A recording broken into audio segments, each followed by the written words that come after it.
Yes, there are a couple of things that internally we have discussed that we want to keep an eye on. As far as the opening combination is concerned, yeah, Shikhar and Rohit will definitely start. When it comes to one-day cricket, I don't think there's any issues or doubts over Rohit or Shikhar opening together. And they've been amazing for us in the past few years. So yes, we're going to start with that, and other factors. It'll be interesting because there are a few younger players who are getting an opportunity in the one-day setup for the first time. So I'm really keen to see how they go about executing their skills against a very, very strong England side. Well, firstly, the combination that plays on the field, the selectors don't have any role to play in that. Just how the management doesn't have any role in selection. Secondly, as Rohit mentioned, it was a strategic move, but yes, we did enjoy batting with each other. We did enjoy that partnership, and we saw the effects of us batting together and knowing that we have 20 overs to play, what it can do to an opposition. So it's not a guarantee that this is going to be continued in future, but as I said, I'm going to open in the IPL to keep all options open. I batted at 4, I batted at 3. Now I want to go back into understanding my role as an opener as well, which I've done successfully in the past in T20 cricket, so that I provide an option to open up a slot for someone like Surya, who's playing the way he is at the moment, and if he can continue like that, then I should be ready to play any kind of role that the team requires me to. So yeah, that's all that is to it right now, and we will have a conversation about this closer to the World Cup when we get there. Right now we have ODI cricket and then IPL to follow, so it'll be interesting to see how I go about things as an opener in the IPL also first, and then this conversation can be resumed later. Sir form और out of form की एक ही चीज़ मेरे जहन में आती है, ये वही गाना है, कुछ तो लोग कहेंगे लोगों का काम है कहना, छोड़ो बेकार की बातों में कहीं बीत ना जाए रहना. तो जितना मुझे ऐसा लगता है कि बहुत इम्पेशंस है क्रिकेट सेटअप के बाहर. लोगों के अपने पॉइंट ऑफ व्यू होते हैं, लोगों के अपने आइडियाज़ चल रहे होते हैं कि प्लेयर के दिमाग में क्या चल रहा होगा, तो और वो जजमेंट बन जाती है. और लोगों को बहुत शौक हो गया है क्रिटिसिज्म सुनने का रेगुलरली.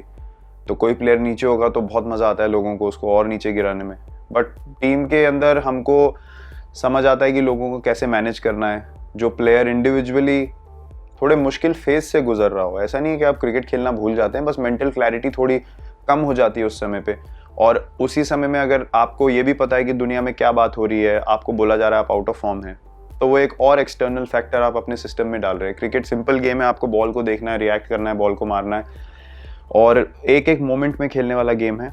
और ये सब बाहर की बातें मेरे लिए, टू बी वेरी ऑनेस्ट, एकदम फालतू बातें. मतलब from the first day of my career to the last day of my career, ये सब बाहर की बातें मेरे लिए हमेशा और हमेशा फालतू बातें रहेंगी. कौन किस वजह से बोलता है किसी प्लेयर के बारे में, उसके पीछे क्या मोटिव है, क्या उसका सोच चल रही है, वो किस वजह से बोल रहा है, किसका माहौल बनाया जा रहा है, ये सब चीज़ें बाहर ही रहें तो ज़्यादा बेटर है. टीम के अंदर ना तो हम आने देते हैं और ना फ्यूचर में भी आने देंगे. हम अपने प्लेयर्स को बैक करेंगे और कोशिश करेंगे कि उनको एक अच्छे मेंटल स्पेस में रखें.